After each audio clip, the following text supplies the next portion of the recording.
साथियों नमस्कार, जय हिंद दोस्तों।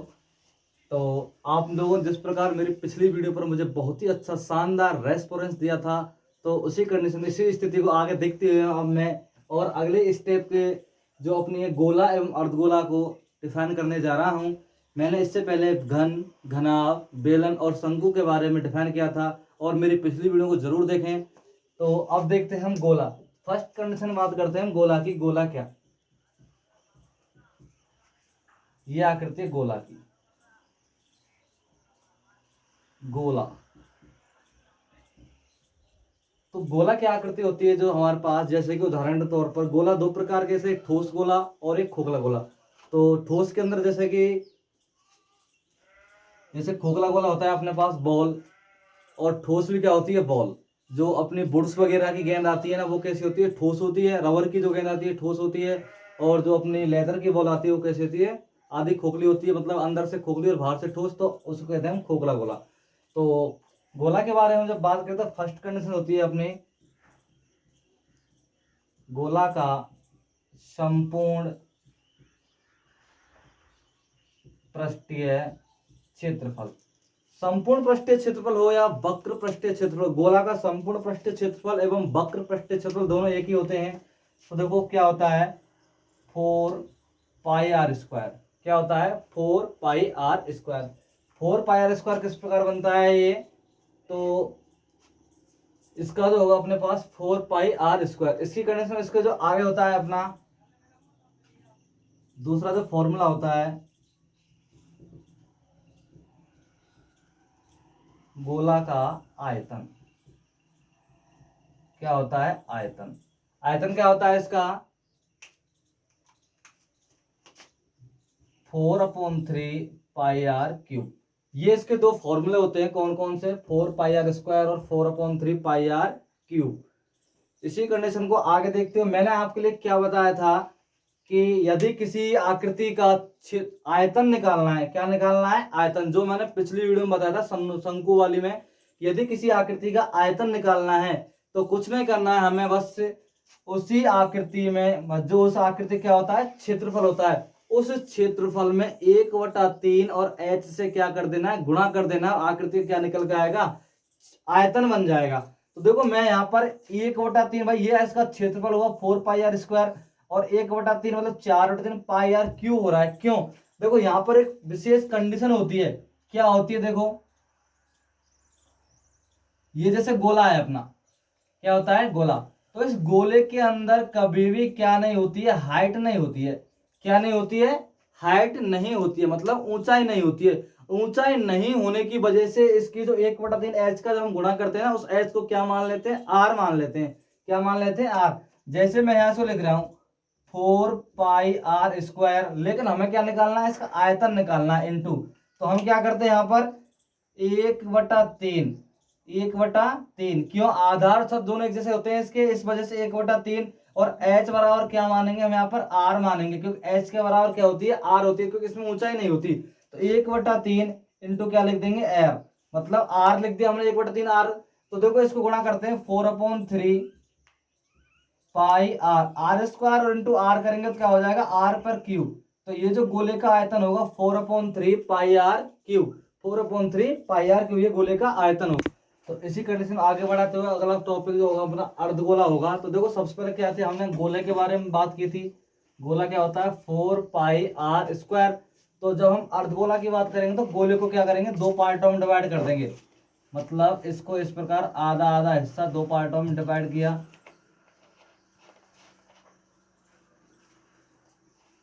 ये जो आकृति होगी अपनी किसकी होगी?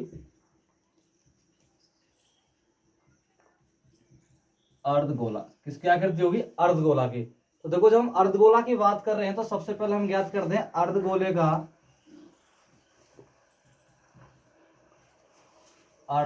का संपूर्ण पृष्ठ क्षेत्रफल अलग होता है और वक्र पृष्ठ क्षेत्रफल अलग होता है। किस प्रकार होता है उसको मैं भी डिफाइन करता हूं। अर्धगोले का वक्र पृष्ठीय क्षेत्रफल।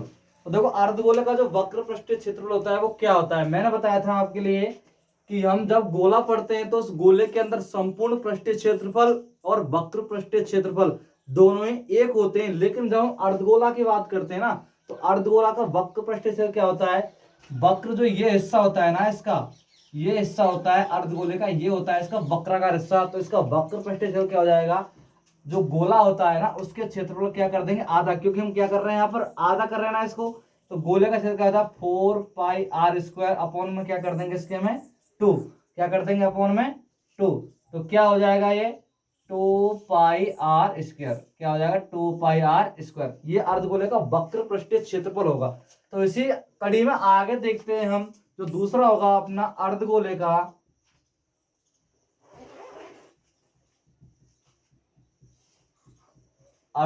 का संपूर्ण पृष्ठीय क्षेत्रफल। अर्धगोले के संपूर्ण पृष्ठीय क्षेत्रफल के बारे में बात करेंगे तो क्या होता है, जैसे कि ये आकृति अपने अर्धगोले की है, ये आकृति किसकी है, अर्धगोले की है, एक तरीका से कटोराकार जो आकृति है अपनी। तो देखते हैं इसमें क्या होता है। अर्धगोले के संपूर्ण पृष्ठीय क्षेत्रफल की बात करेंगे तो क्या होगा, ये जो हिस्सा है ना इसमें, ये ऊपर जो हिस्सा दिख रहा है इसके, ये जो हिस्सा है इसमें, ये हिस्सा एक वृत्त का होता है। किसका होता है, वृत्त का। क्योंकि हम जब गोले को भागों में डिवाइड करते हैं ना, तो ये थोड़ी हाई लेवल की बात है कि यदि गोले को समान भागों में डिवाइड करते हैं तो कौन कौन सी आकृति होती है। तो हम क्या कर रहे हैं इसके अंदर, जब इस गोले को हमने दो भागों में डिवाइड किया, एक गोला एक हिस्सा ये रहा और एक हिस्सा अलग हो गया इसका, तो आकृति किसकी बनी, अर्धगोले की। तो हमने क्या किया, गोले के वक्र पृष्ठीय क्षेत्रफल को क्या किया, दो भागों में मतलब आधा कर दिया, तो 2 पाई r² होता है। संपूर्ण पृष्ठीय क्षेत्रफल बात करते हैं तो क्या होगा, गोले का वक्र पृष्ठीय क्षेत्रफल प्लस गोले के आधार का क्षेत्रफल। तो देखो गोले का वक्र पृष्ठीय क्षेत्रफल क्या होगा 2 पाई r² प्लस आधार क्या बताया मैंने इसका, क्या होता है वृत्त, तो प्लस क्या होगा पाई r²। तो एक चीज इसमें एक्स्ट्रा ऐड हो जाएगी, तो क्या हो जाएगा ये पाई r² प्लस 2 पाई r² जोड़ेंगे तो किस प्रकार जोड़ेंगे, तो पाई r² प्लस पाई r², तो उसमें पाई r² क्या ले लेंगे कॉमन, यहाँ क्या बचा 2 प्लस 1, तो बराबर कितने हो गए 2 और 1 3, 3 को आगे गुणा कर देंगे 3 पाई r²। ये क्या होगा इसका संपूर्ण पृष्ठीय क्षेत्रफल होगा। क्या होगा इसका संपूर्ण पृष्ठीय क्षेत्रफल।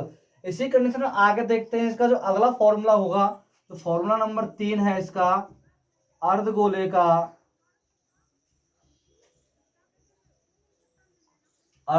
का आयतन। क्या होगा आयतन। देखो अर्धगोले के आयतन में जब बात करते हैं तो क्या होता है, अब मैंने एक चीज बताई थी कि यदि किसी आकृति का जब भी आयतन ज्ञात करना आता है, क्षेत्रफल में 1/3 इंटू एच गुणा करना है हमें। तो देखो मैं अब अगली कंडीशन बताने जा रहा हूं आपको। मान चलो ये गोला है, ये गोले में इसकी त्रिज्या r है, यहां से आ सकता है, इसकी त्रिज्या यहां से यहां तक भी कितनी होगी r। तो इससे एक चीज सामने स्पष्ट होती है कि मैंने क्या बताया था, ना तो गोले के अंदर ऊंचाई होती है और ना ही अर्धगोले के अंदर ऊंचाई होती है। इस बात को बिल्कुल डिनोट करना है। काफी क्वेश्चनों में ये बात फिक्स होगी। प्रश्नावली हम स्टार्ट करेंगे 13 प्रश्नावली के साथ, उदाहरण नंबर पहले या दूसरे में ये बात फिक्स है। उसमें कोई आकृति की इतनी ऊंचाई दी होगी, उसका जो व्यास होगा वो उतना दिया होगा, उसके बारे में पूछेगा हमसे। तो हमें यहाँ पर एक बात फिक्स ध्यान रखनी है, अर्धगोले में अर्धगोला व गोला में ऊंचाई नहीं होती है क्योंकि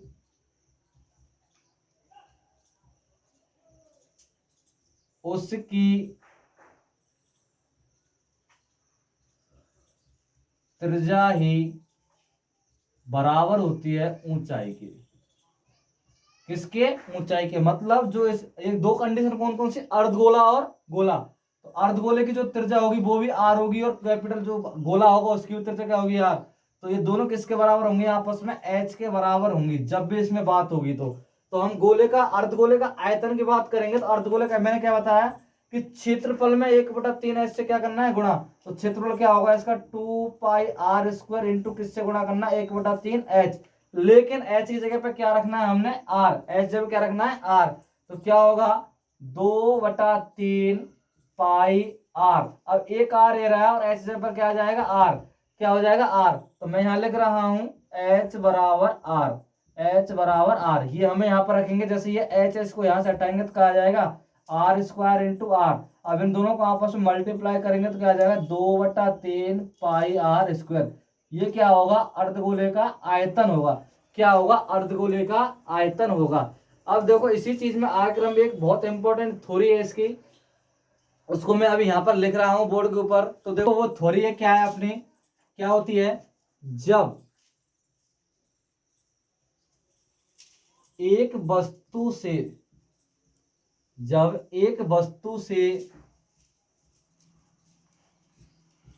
दूसरी वस्तु, दूसरी वस्तु बनाई जाती है, दूसरी वस्तु बनाई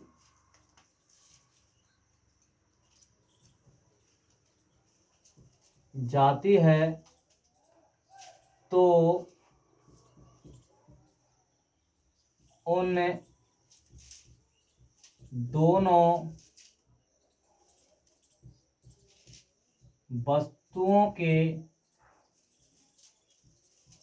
आयतन, दोनों वस्तुओं के आयतन बराबर होते हैं। दोनों वस्तुओं क्या होते हैं, आयतन बराबर होते। किस प्रकार क्वेश्चन मिलेगा इसके अंदर, देखो कि एक ठोस शीशे के गोले को पिघलाकर एक बेलन बनाया जाता है। यदि गोले की त्रिज्या इतनी सेंटीमीटर है, बेलन की त्रिज्या इतनी सेंटीमीटर, तो बेलन की ऊंचाई ज्ञात कीजिए। तो ऐसी कंडीशन में क्या होगा, दोनों के आयतन आपस में क्या होंगे, बराबर होंगे।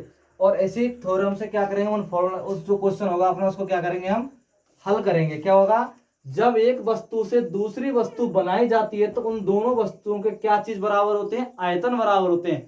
क्वेश्चन किस प्रकार होगा कि एक ठोस शीशे के गोले को पिघलाकर छोटी छोटी कांच की गोलियां बनाई जाती हैं, तो बनाई गई गोलियों की संख्या ज्ञात कीजिए। तो ऐसी स्थिति में हमें क्या करना है, आयतन के बराबर आयतन रखना है और तभी क्वेश्चन क्या करना है, हल करना है।